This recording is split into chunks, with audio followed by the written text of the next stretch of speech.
Hello, dear children. We are studying lesson number 5, Operations on Rational Numbers. Today we are going to study practice set 23 of this chapter. And in this practice set only one question is there and it is very easy question. Okay, so let's start. First we will read the question. Write 3 rational numbers that lie between in the two given numbers. इन दोनों numbers के बीच में से हमें कोई 3 rational numbers है जो यहाँ पे लिखना है. Okay, again I will read question. Right 3 rational numbers that lie between, इन दोनों के बीच में, between the two given numbers, दोनों नंबर के बीच में से हमें 3 रैशनल नंबर्स है जो हमको फाइंड करके लिखना है. ओके, तो सबसे पहले फर्स्ट क्वेश्चन लिखेंगे हम. 2/7 एंड 6/7. अब इनके बीच में देखो डिनोमिनेटर सेम है यहाँ पे, तो इसको आसानी से समझने के लिए मैं आपको क्या करती हूँ, यहाँ पे एक नंबर लाइन ड्रॉ करती हूँ. सिर्फ समझने के लिए ये नंबर लाइन ड्रॉ कर रही हूँ मैं. आपको भी अगर सिर्फ समझने के लिए ड्रॉ करना है तो आप ड्रॉ कर सकते हो. एग्ज़ाम में इसको ड्रॉ करने की ज़रूरत नहीं है. एक लाइन मैंने यहाँ ड्रॉ कर ली. अब कंसिडर यहाँ पे 2/7 आया. अब 6/7 पे जाने के लिए मुझे क्या करना पड़ेगा, यहाँ पे पहले आएगा 3/7, फिर आएगा 4/7, फिर आएगा 5/7 और लास्ट में आ जाएगा 6/7. तो हमें क्या फाइंड करना है, 2/7 और 3/7 के बीच में कोई भी 3 रैशनल नंबर्स मुझे यहाँ पे लिखना है. तो यहाँ तो 3 ही रैशनल नंबर आए हैं इसके बीच में, 3/7, 4/7, 5/7. तो बस यही हमारा आंसर है. तो हम यहाँ पे इस आंसर को लिख लेंगे. The 3 rational numbers, the 3 rational numbers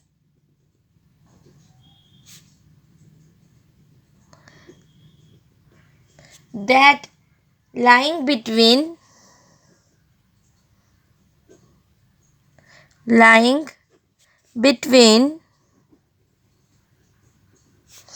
2/7 and 6/7 are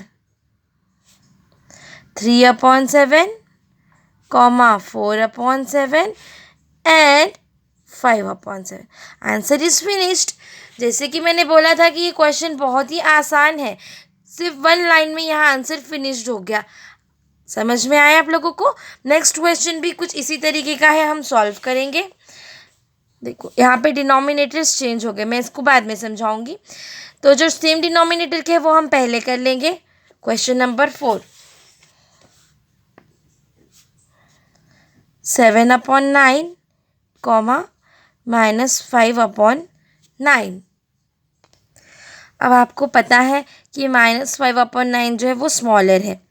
तो -5 से इस साइड जब हम जाएंगे तो पॉजिटिव नंबर्स आएंगे. तो इस साइड जब जाएंगे तो -5/9, -4/9, -3/9, -2/9, -1/9. फिर यहाँ आ जाएगा 0, 1/9, 2/9, 3/9, 4/9, 5/9, 6/9 and the last number is 7/9. It means -5/9 से 7/9 के बीच में इतने रैशनल नंबर्स यहाँ पर आ जाते हैं. तो मैंने यहाँ ले लिया 6/9, 0 एंड -4/9. तो इनको हम लिख लेंगे स्टेटमेंट में. द 3 रैशनल नंबर्स, जैसी स्टेटमेंट हमने ऊपर के क्वेश्चन में लिखी थी बिल्कुल उसी तरीके की स्टेटमेंट हम हर क्वेश्चन में यूज़ करेंगे ताकि आप लोगों को वो समझने में दिक्कत ना हो. इसलिए 3 रैशनल नंबर्स लाइंग between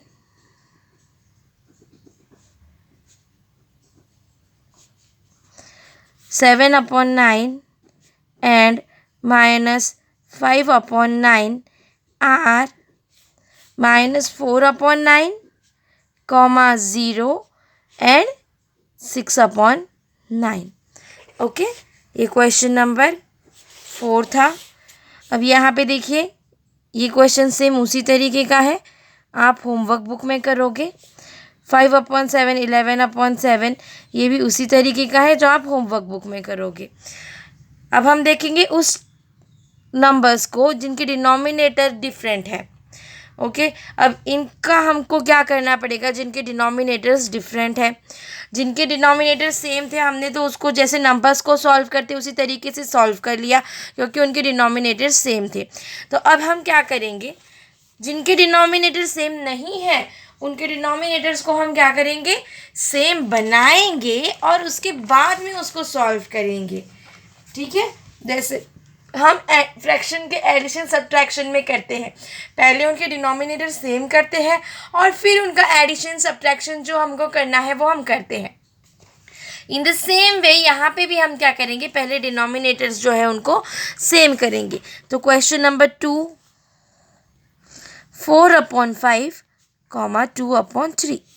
अब इनका डिनोमिनेटर अगर मुझे सेम करना है तो मैं क्या करूँगी, into 3 into 3, 4 3s are 12 and 5 3s are 15, 2/3 into 5 into 5 equals to 2 5s are 10 and 3 5s are 15।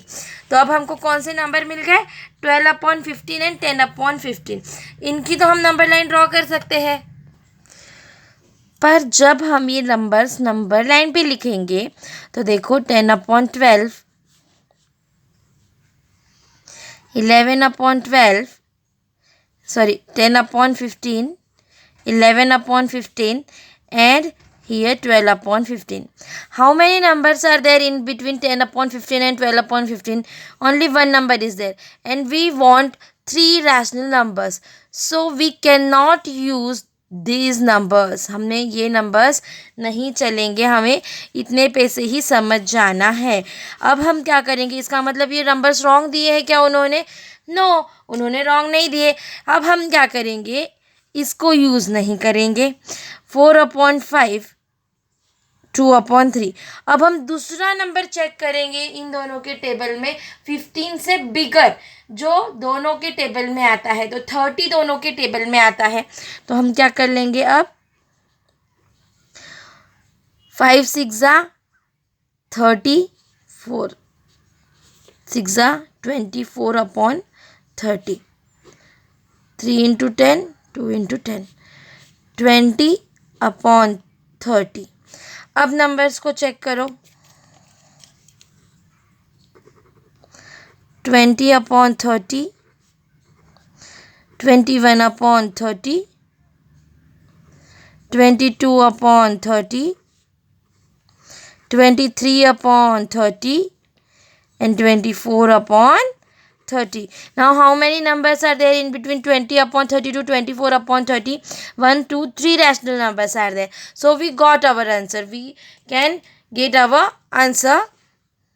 So we will write the 3 rational numbers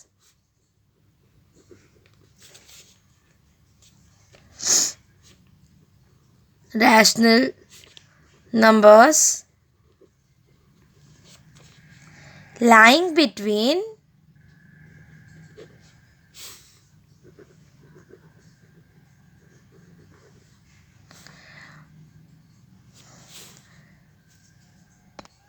4/5 and 2/3 are 21/30, 22/30 and 23/30। Okay, तो इससे आपको पता चलेगा कि जैसे आप उसके इक्विवेलेंट फ्रैक्शन बढ़ाते जाओगे, नंबर्स के इक्विवेलेंट फ्रैक्शंस बढ़ाते जाओगे, आपको उनके बीच में रैशनल नंबर्स की जो नंबर है वो बढ़ते जाएंगे। यहाँ पे देखो इक्विवेलेंट फ्रैक्शन हमने बनाया था 3 से मल्टीप्लाई करके और 5 से मल्टीप्लाई करके, तो हमें 12/15 और 10/15 मिला, जिसके बीच में ओनली वन रैशनल नंबर हमको मिल रहा था। हमने यहाँ पे इक्विवेलेंट फ्रैक्शन का वैल्यू इंक्रीज़ कर दिया, उनको हमने 6 और 10 से मल्टीप्लाई किया, तो हमें रैशनल नंबर्स कितने मिल गए? 3। अब आप और भी बड़ा अगर रैशनल उनके इक्विवेलेंट फ्रैक्शन निकालोगे तो आपको रैशनल नंबर्स क्या मिलते जाएंगे? ज़्यादा मिलते जाएंगे। So we will go to solve next question. अब यहाँ पे हम फिर से 15 को कॉमन डिनोमिनेटर बनाकर देखेंगे।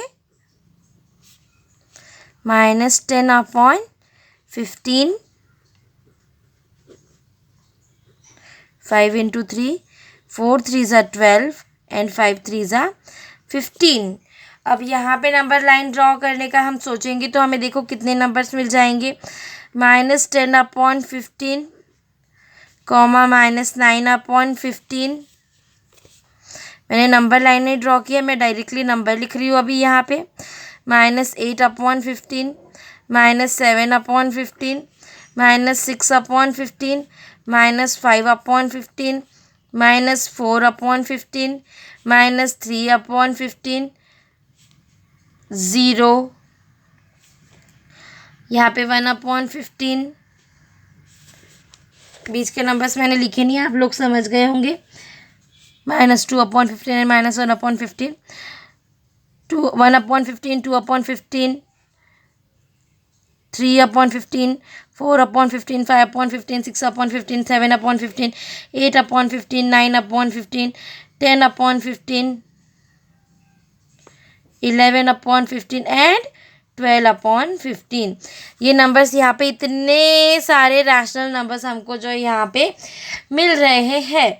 तो अब हम कौन से रैशनल नंबर्स यहाँ पे चूज़ करेंगे? मैंने यहाँ ले लिए, देखो लिखती हूँ मैं। The 3 rational numbers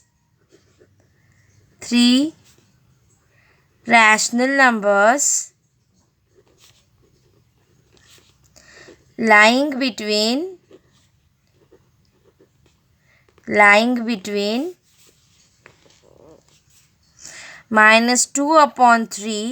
4/5 are -9/15, -7/15 and 4/15. Okay, in the same way you have to solve question number 6। 24 यहाँ पे कॉमन डिनोमिनेटर आ सकता है, आप उसको सॉल्व करके देखिए। Next question is 0, -3/4।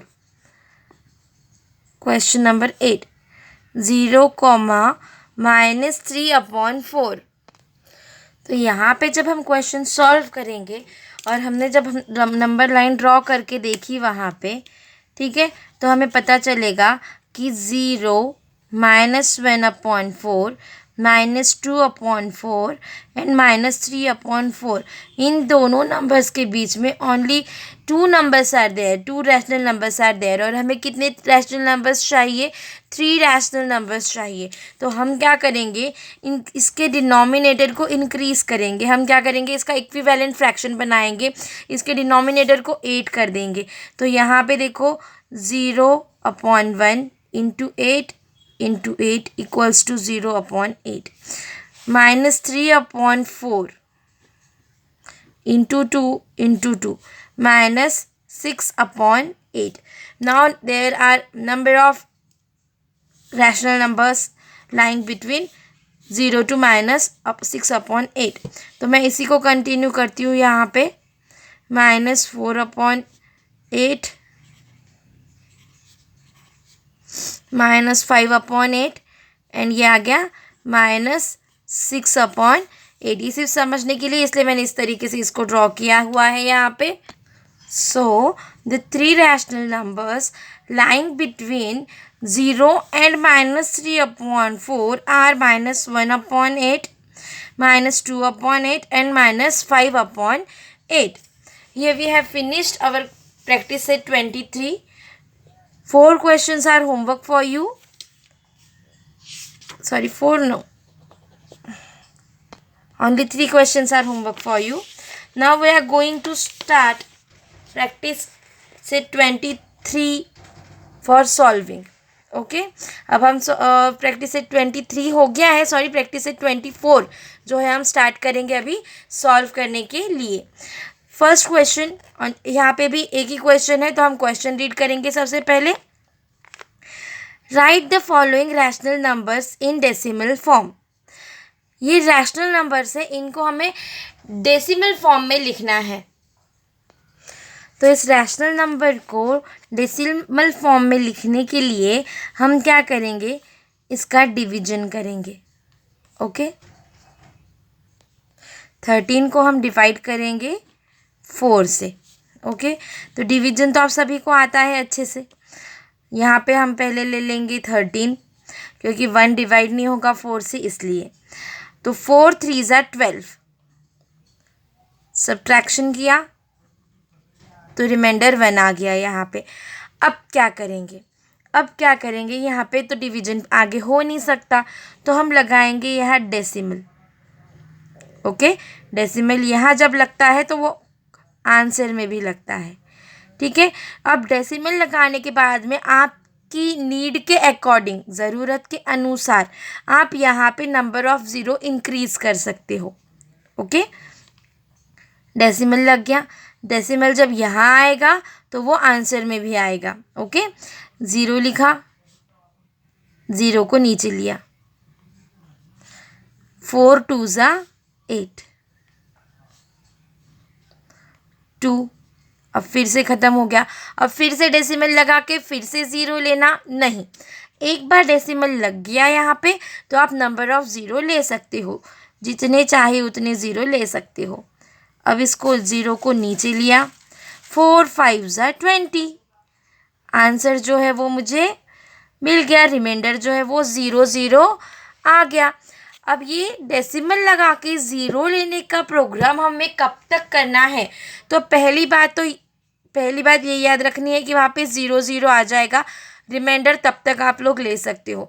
आगे और अलग तरीके हैं जहाँ पे हमको पता चलेगा कि अब बस इसके आगे 0 लेने की हमें ज़रूरत नहीं है.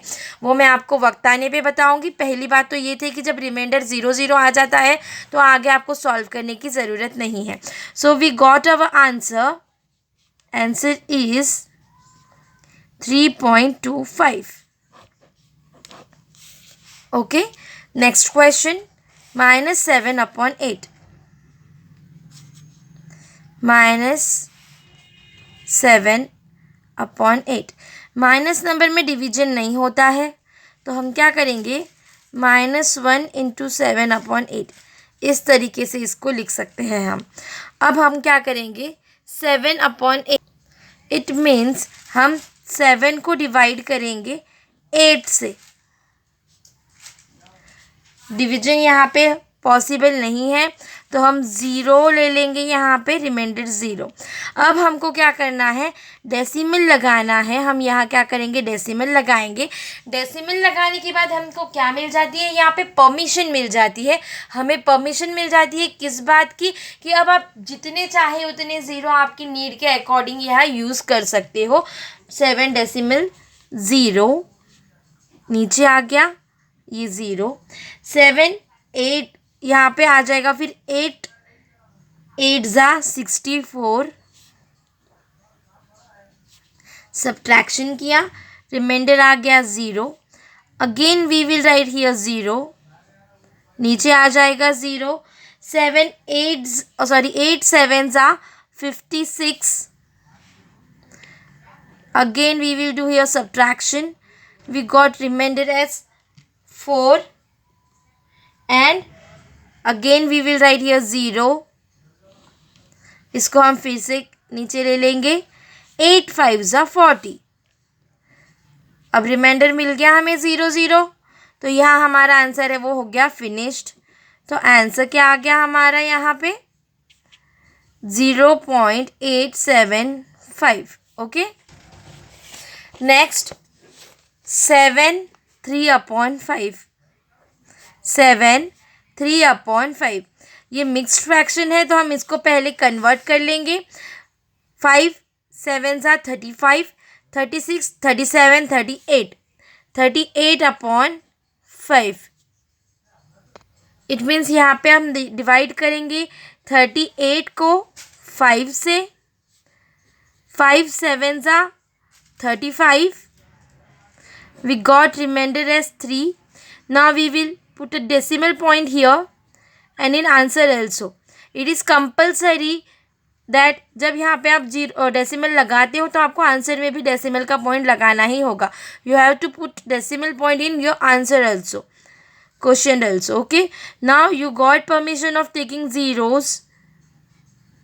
5 6 30, यहाँ पे हमें और नीचे कैरी करने की ज़रूरत नहीं पड़ी. We got our answer as zero, reminder as 0 0 and our answer is 7.6. Next question 5/12, 5/12. Here you will divide to 5/12. यहाँ पे लिखेंगे हम आंसर, यहाँ नहीं लिखेंगे. मैंने वहाँ क्यों नहीं लिखा, क्योंकि हमें आगे ज़रूरत के अकॉर्डिंग नंबर ऑफ़ ज़ीरो लिखने होते हैं वहाँ पे, इसलिए. तो अब यहाँ देखिए, यहाँ पे जो है डिवीजन नहीं हो पा रहा है तो हमने 0 से किया, 0 5 आ गया. अब डेसिमल पॉइंट यहाँ लगाया, डेसिमल हमने यहाँ भी लिया. अब 0 हम ले सकते हैं, 0 आ गया. 12 4 48. ओके, रिमाइंडर आ गया यहाँ पे 2. अब हम यहाँ पे फिर से एक 0 लगा लेंगे, 0 लेंगे नीचे. 12 1 12, सब्ट्रैक्शन किया, 8 आ गया यहाँ पे. अब यहाँ फिर से हम 0 लेंगे. 12 6 72, फिर से रिमाइंडर 8 आ गया. हम फिर से 0 लेंगे. अब फिर से यहाँ पे क्या आ जाएगा, 12 6 72, सब्ट्रैक्शन किया, 8 रिमाइंडर आ गया. तो यहाँ पे हमको पता चल रहा है कि अब मैं फिर से उसको डिवाइड करूँगी, 0 लूँगी, फिर से 7 2 आएगा, फिर 6 आएगा, फिर रिमाइंडर 8 आएगा. ये प्रोसेस यहाँ पे क्या होती जाने वाली है, अगेन एंड अगेन रिपीट होने वाली है.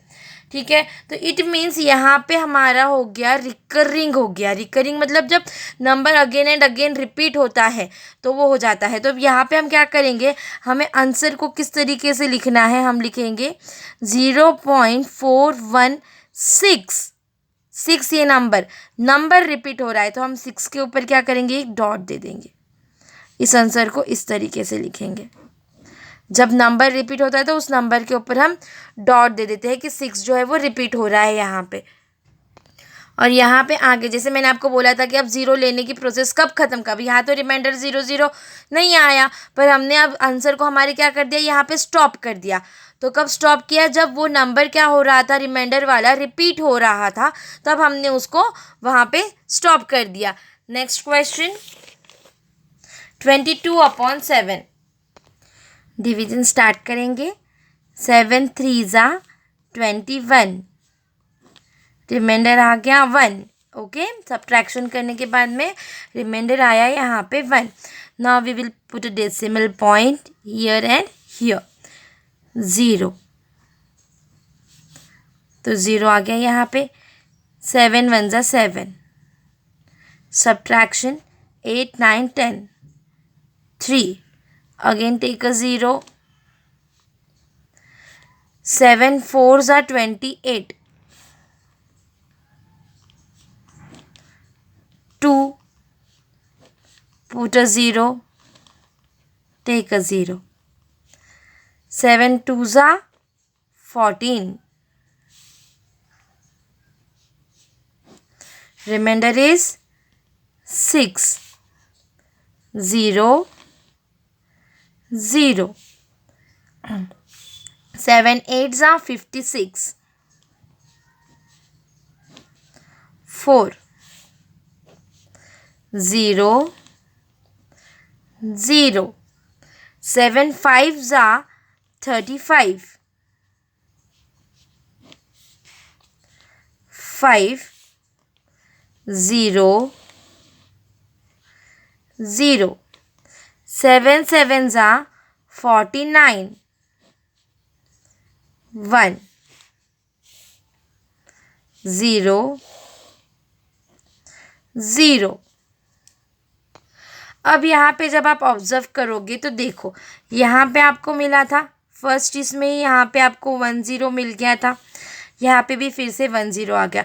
अब जब मैं ये प्रोसेस कंटिन्यू रखूँगी डिवीजन की, तो फिर से मुझे क्या मिलेगा, फिर से मुझे मिलेगा 1, फिर 4 2 8 5 7, इस तरीके से यहाँ पे रिपीट होता जाएगा। इट मीन्स ये पूरी सीरीज़ यहाँ पे रिपीट हो सकती है, या रिपीट हो सकती नहीं, रिपीट होगी। तो हम क्या करेंगे, हमारे आंसर को यहीं पे फिनिश्ड करेंगे।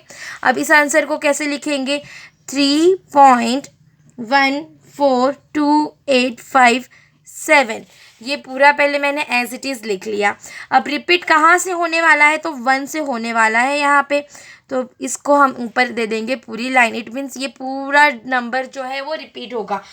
तो जब सिंगल नंबर रिपीट होता है तो हम उसके ऊपर देते हैं पॉइंट, और जब पूरी कोई सीरीज़ रिपीट होती है, वहाँ पे जहाँ से रिपीटेशन स्टार्ट होगा, वहाँ से हम क्या करते हैं, इस तरीके की लाइन देते हैं, और यहाँ पे हमारा आंसर जो है वो फिनिश्ड हो गया।